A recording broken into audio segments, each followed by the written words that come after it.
Praise the Lord this evening, everyone. So, if see, are any of is there? I know that Sister Yolanda on Sunday, I heard she was possibly going to go back into surgery Sunday night. Did that not happen? And so, is there going to be another surgery, or is there waiting to see? I see. I see. Okay. Any other report you want to give?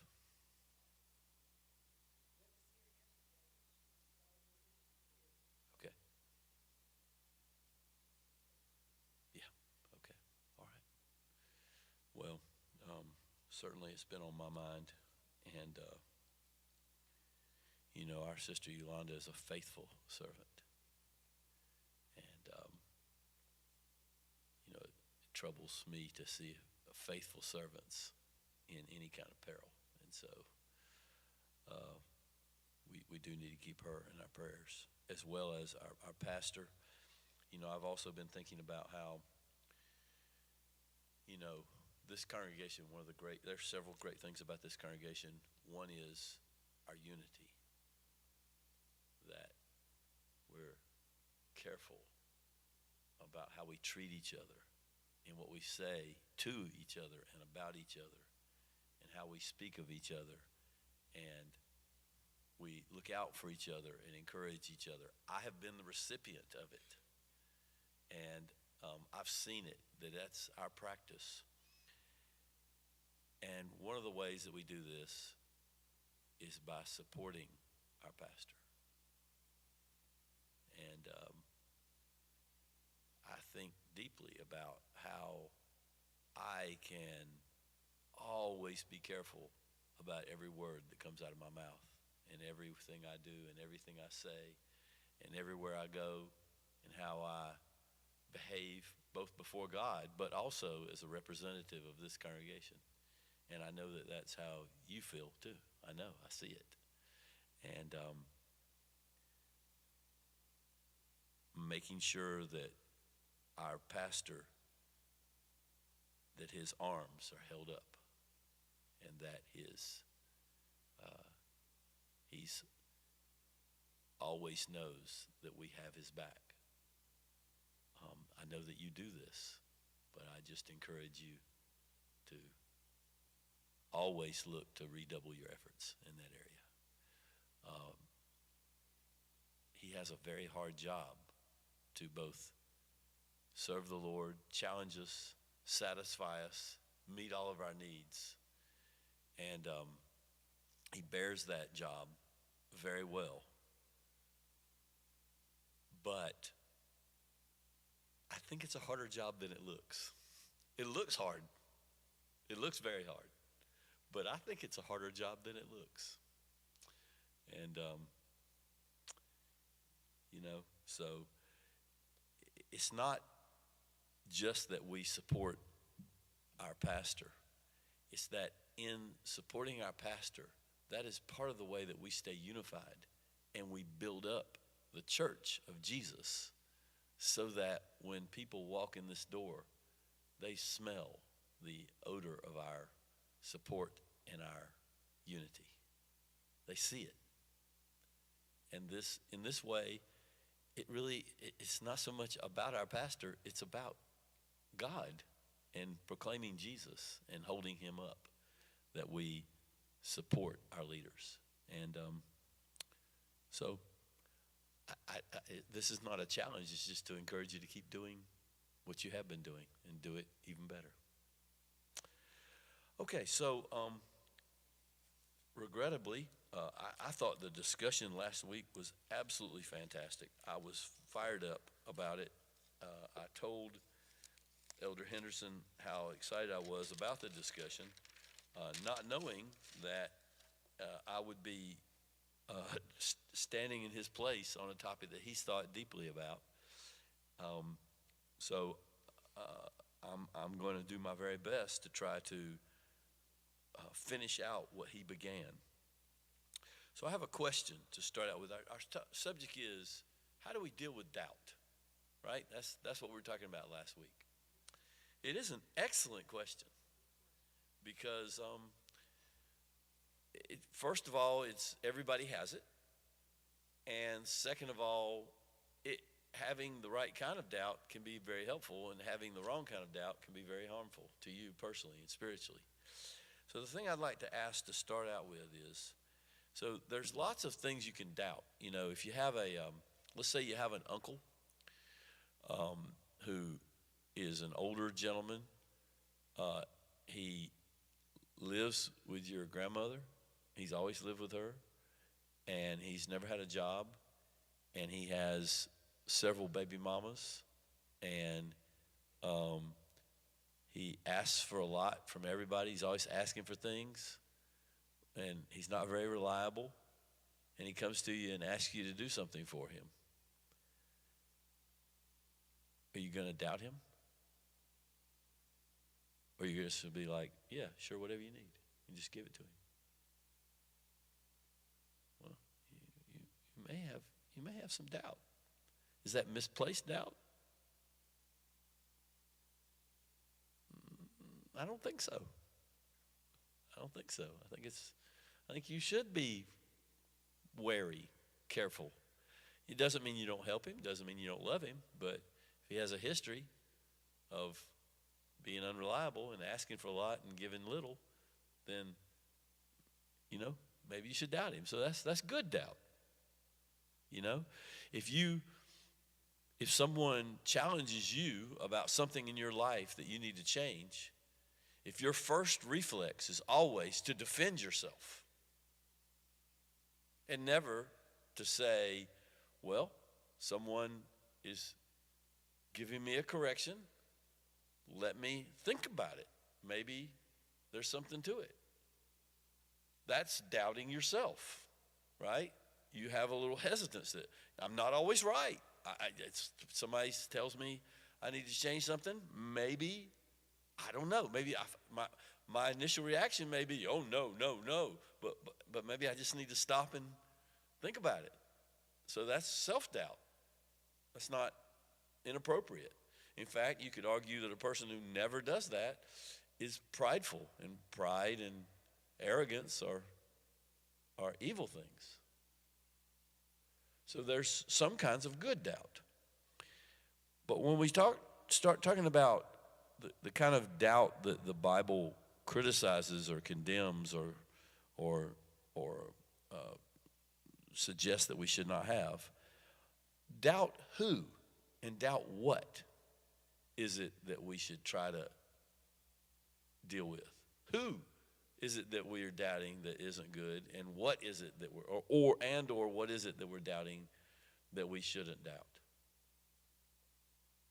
It's not just a rhetorical question. I'm actually asking for an answer.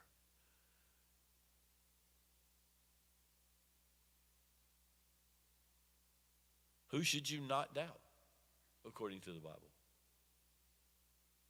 Oh, God, and what did you say? And Jesus, yes, that's right. And doubt him in what way?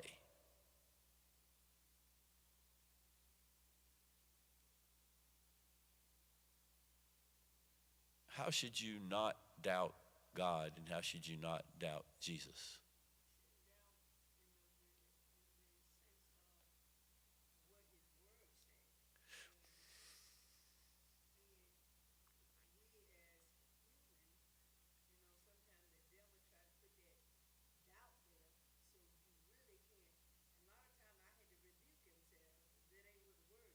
Right. So it's your confidence in his words.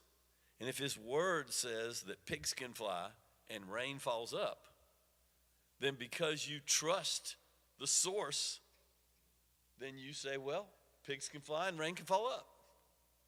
Because you trust the source where the information came from. Now, pigs can't fly, by the way, and rain falls down. But that's yeah. Go ahead, William. Okay. And what do you mean by that? I think I know, but explain yourself.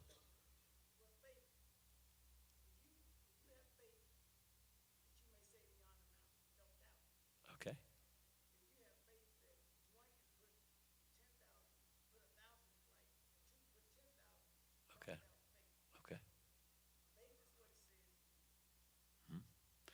And Elder Doggett read a text from James chapter 1 that said you should ask for wisdom. And you should not doubt, because a man who doubts is like a man who looks in the mirror and forgets what he looks like. That's not good. Now, what if you ask for a new Cadillac? You say, God, I want a new Cadillac. Does that mean you're going to get it? It depends. So then there's some doubt in it. If it depends, okay, and why does that depend? But if you ask for wisdom, you shouldn't doubt. Why is it that depends? Uh-huh. Okay. Okay. Okay. Okay. Okay. Okay. Okay. Okay.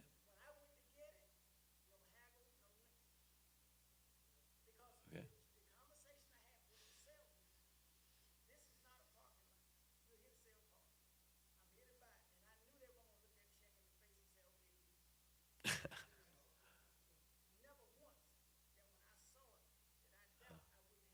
Okay.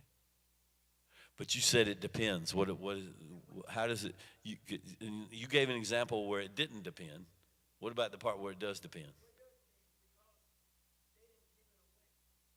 Okay, you had to pay for it. Is that what you mean? Is that what you're talking about? Okay, so you had to actually follow through on all the responsibilities that come along with getting it. Right. Okay, all right. Your feet, your mouth, and your wallet. Okay. Yes.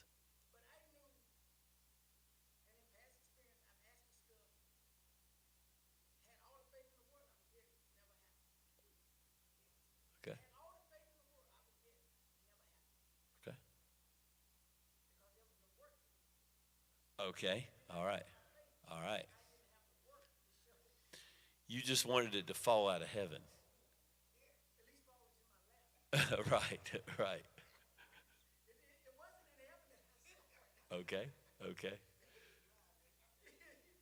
Yeah. Yeah. But you didn't lift your little finger. Okay. All right. Okay. But I'd like to jump on what Wanda said, that if you believe in God, you believe in his words. So some people say, I believe in God and I trust him. But when it comes to showing them what the Bible says, they say, oh, no, I don't believe that. Those two things are they're essentially the same thing. God reveals himself to us through his words. Now, it's not that I worship the book. I worship God.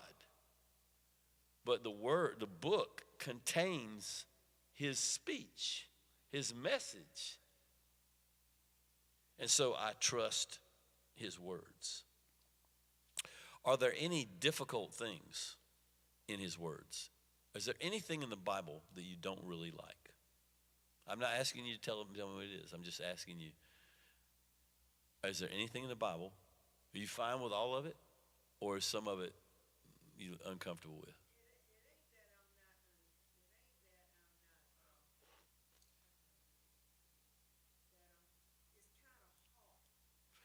Okay. Yeah. Yeah. Difficult. By hard, you mean difficult. You don't mean hard like hard to understand, although there's some of that. You mean it's hard to implement. When you try to implement it, it doesn't just come out like toothpaste out of a toothpaste tube. Right.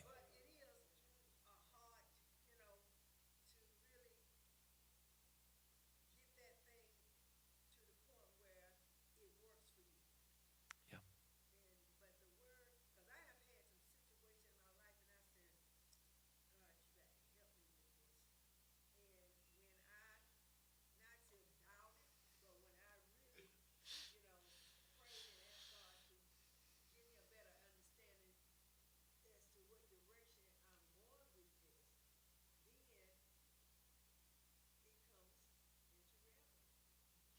I'll I'll tell you, there's some things from me that I don't lack any understanding or any idea. I don't lack any understanding of how to put it into practice, but it's still hard. Because, I mean, in theory, when I sit and think about it, oh, yeah, I can do that. But then when, I have a temper. When somebody, just because somebody does some little something, that's fine. I'm kind of past losing my temper over little stuff. But when somebody gets, they really go for it. Now I'm gonna tell you, my first reflex. My first reflex is, no, we're not doing that, and whatever by any means necessary, as Malcolm said, we will stop this nonsense. But that's not right. And so I had to catch myself. But I'll tell you, you can see me when this happens, and you see me catch myself. It's like I don't know what I look like on the outside, but inside I feel like, it's like I don't know what to do because my reflex wants to do one thing, and I say no, but because my reflex is so strong, the alternative isn't even clear because all I can think about is I have a reflex, and I'm not going to do that. That's pretty much as far as I can get sometimes. And there are other things in the Bible like that. Yeah.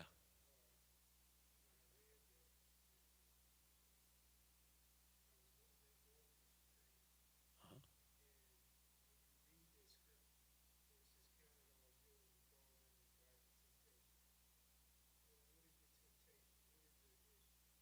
Yeah. Yeah. Yeah.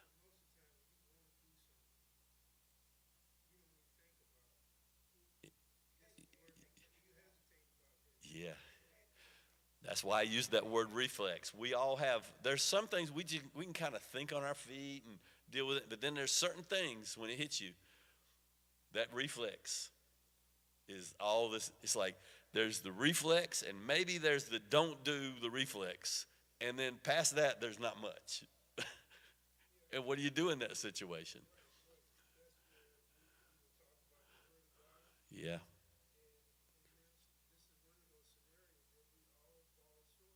Yeah. Yeah.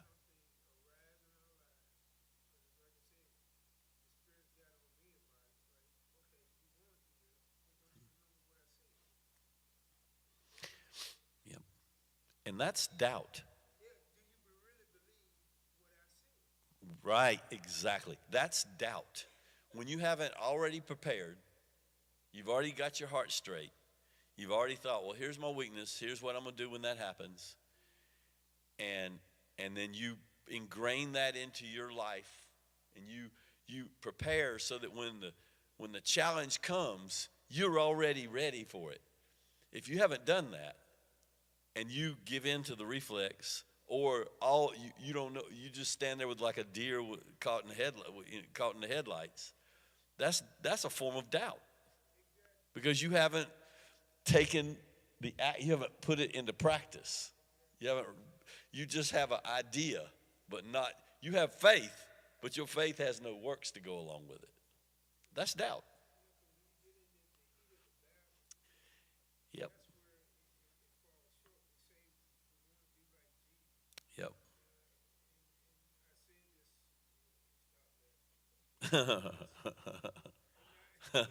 That's pretty bad when you say you want to be like Jesus and somebody laughs.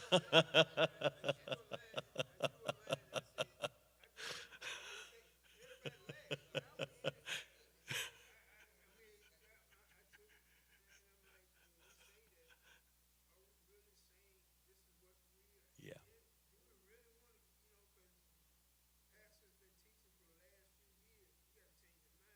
Yeah.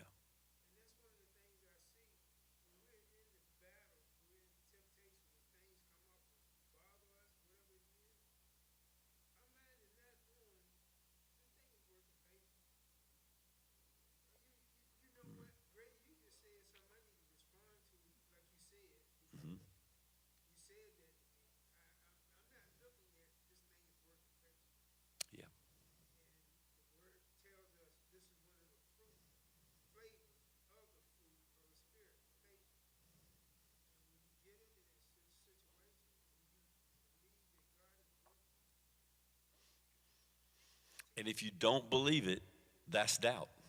Exactly. Do you really believe this is what patience is? Yes. Or is this what you call what patience is? This is what we say patience is, and this is what God calls patience. So when you say ask for wisdom, aren't you asking wisdom of patience? Aren't you asking that question? What is really patience? I know what the world teaches. I know what that teaches. Why you in my face? I'm acting nice. Be nice. Right. You behind your back, you know what? That's what God is doing. Right. Mm-hmm. To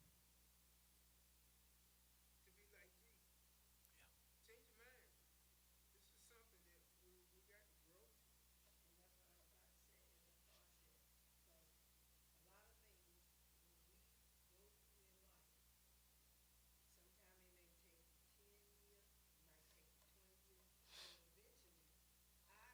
when I was younger, and by me being a preacher's kid, when I was young in life, a lot of things, I mean, I just came to church, and I really won't. Because Daddy said, get in the car. I want to absorb as many as I can. I want to absorb. And the thing was, now I really appreciate and I can see some of the changes I have made because when situations come up, the old me would have responded totally different. Yeah. Then when it was for now, I just help him, Jesus. Yeah. You know. And so when you can see yourself change, and and and when I say that, I give God praise. I said, Lord, I thank you for my growth and my development because when I left here for 10 years, I was really, really struggling, and I can see really what God had, because I get on my face and I fast and I prayed and I read, and I really told God I knew He was real because of the way I was brought up, but I didn't really have Him in me to see the difference in the change. And when He began to really deal with me and begin to change, and that's why I'm so Romans the 12th chapter when it talks about change that mindset. Mm-hmm. Mm-hmm. And I said, okay, God, and I can really Renewed of your renewing your mind. of changing the mindset and some of the things that I used to would do is, I just said, okay, Lord.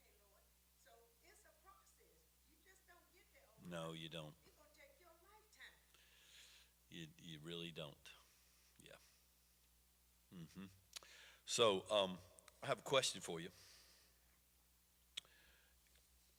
Please name, we all have people in the Bible that we admire their faith and their courage and their devotion and their love for God. There are people that inspire you in the Bible. There are probably many of them. Who are some of those people?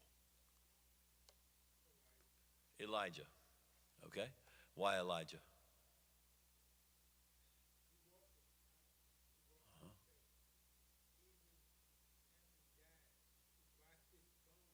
Okay. That's a strange guy, but he still had doubt.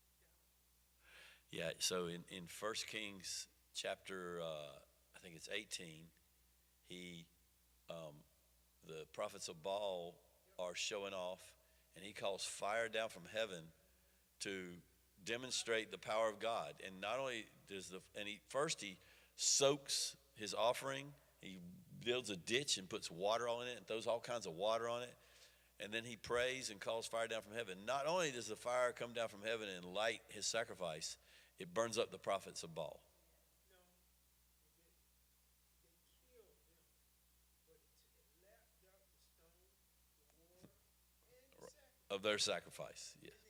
Then he called the Levites and Yeah. Mm-hmm. take them down, Yeah. killed them. Yeah. And then the next day, The next day, he had doubt. Jezebel says, I'm going to get you. I'm going to get you. And you know what he does? He runs for his life. Now, he did all that. But immediately after he does it, he runs for his life because somebody's out to get him. He calls fire down from heaven.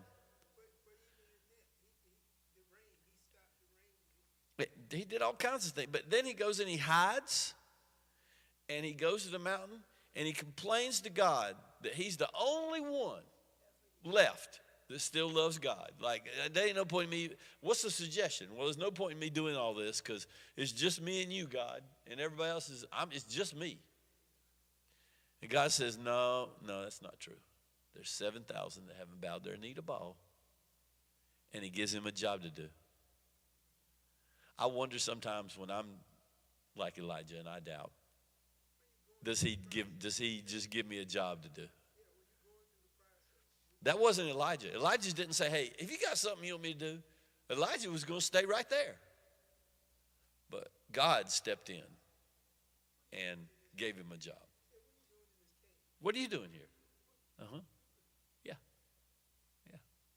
But your great example had all kinds of doubt. Just because some woman was mad at him, going to get him, he gave up. Who else? Who's a great? Moses. Why do you like Moses?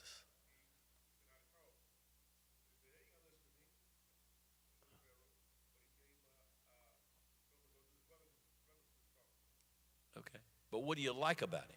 What you like Moses? Why does he inspire you?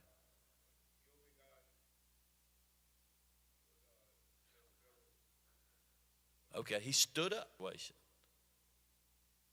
He led the people out of Israel. But yet, when God told him to do it, what did he say? I don't want to do that. I'm not a good speaker. Who am I going to tell them sent me? They're not going to listen to me.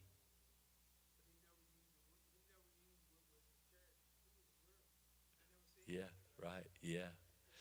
So he had courage. He murdered a man because the man was disrespecting somebody. But yeah, he could hurt somebody. He could put his hands on you. Okay, he could throw hands. Okay, but when God came to him and gave him a job, he's like, no, I'm not a good speaker. Send somebody else. Right. Right. Right. Yeah. Yeah. Yeah. But you're scared to tell people something because you think they won't listen to you. Well, is he strange or is he like me? Or am I like him? Am I like him, really, I should say? Is he really that strange? Or do you ever do that? So is it really that strange?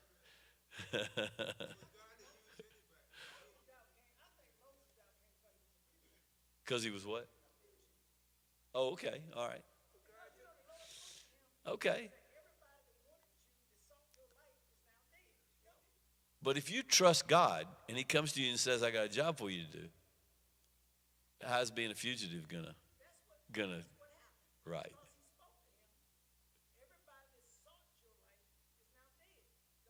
Okay. All right. Okay. Okay. Yeah. Yeah, I don't really have any good criticisms of them. I'm sure if we knew more about them, we could knock them down a couple of notches. But I don't have a good. I mean, to talk about faith, to go in the fiery furnace and to go in the den of lions, hungry lions. I'm not going in the den of hungry lions.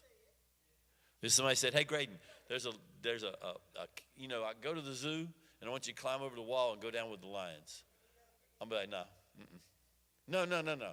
It's going to work out." I'm be like, "Well, why don't you go?" That's what I'm gonna say. I'm gonna laugh and I'm gonna say, "I ain't going in there." I'm just not going in with the lions.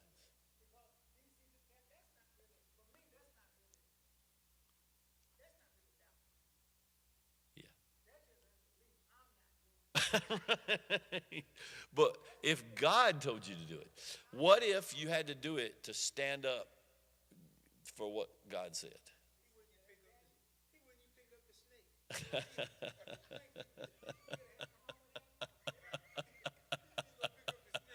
Yeah, I'd like to see Connie if God told her to pick up the snake and throw it on the ground, see what she would do. I want to see. She.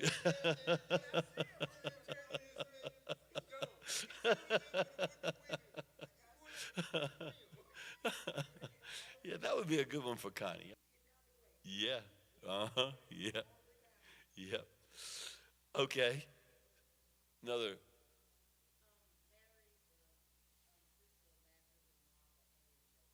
Okay. Um, do you think that she's Mary Magdalene, or are you not sure, or do you think she isn't? You don't think she's Mary Magdalene? Okay. All right.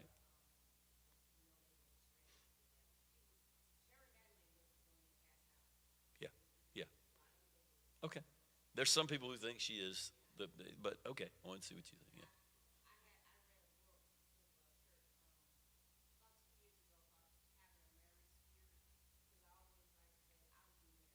Right.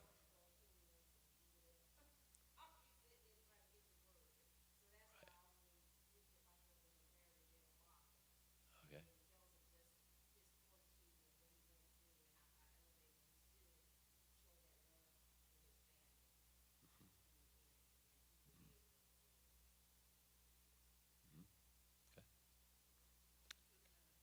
Okay. Joseph. Joseph. You mean Joseph in Genesis? The he, I'll tell you, I really admire Joseph in a lot of ways myself personally. The best sermon I've ever heard in my life was a sermon on Joseph, and it was very inspiring. It went all through all the things he did, and how much trouble he went through, and how he suffered, but he never lost hope. He always stuck with it. But did Joseph have a mouth on him? In other words, although he had faith and he trusted God and he had perseverance, good gracious, he had perseverance. Let's always remember that the reason he needed that perseverance was because he didn't know when to shut up. You know, it's great that God gives you a dream, but you don't have to go report it to everybody. Right, especially when daddy loves you more and you go and you rub your brother's nose in your dream, how they're going to bow down to you. I mean, what's the purpose of that? In other words, you have a dream. Let's say it's a dream. God gives you a dream. The sheaves fall down. There's 11 sheaves, and you're the 12th one. They all bow down before you. Why do you need to go to your brothers and tell them, yeah, I had that dream, and that's about y'all? Why you need to do that? I mean, you can.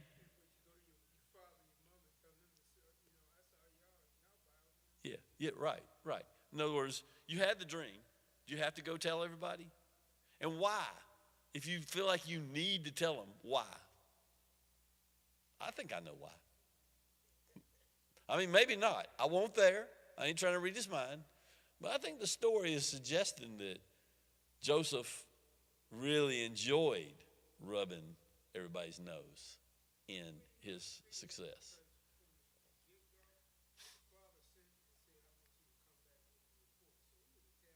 Yeah, yeah.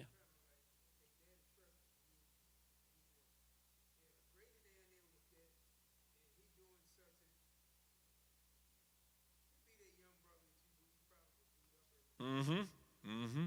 Yep. Yep. Yep. Did his dream come true? Absolutely. It did come from God. It was a real dream. And him telling the dream ended up helping to make it come true. But that doesn't mean he didn't have a big mouth, because he did. And so, although we got to admire his faith, and I do, it makes me think, what do I do that God uses me, and he uses me to help accomplish his will, but he does it through my misbehavior. In spite of my misbehavior, he uses me. I'm not trying to do that. I'm not trying to misbehave so that God can use my misbehavior. I mean, like, for example, Pharaoh misbehaved, and God used his misbehavior to bless all of us. But I don't want to do that. Yeah, right. Yes. Yes. Yes. Prostitute. Yes. Yeah.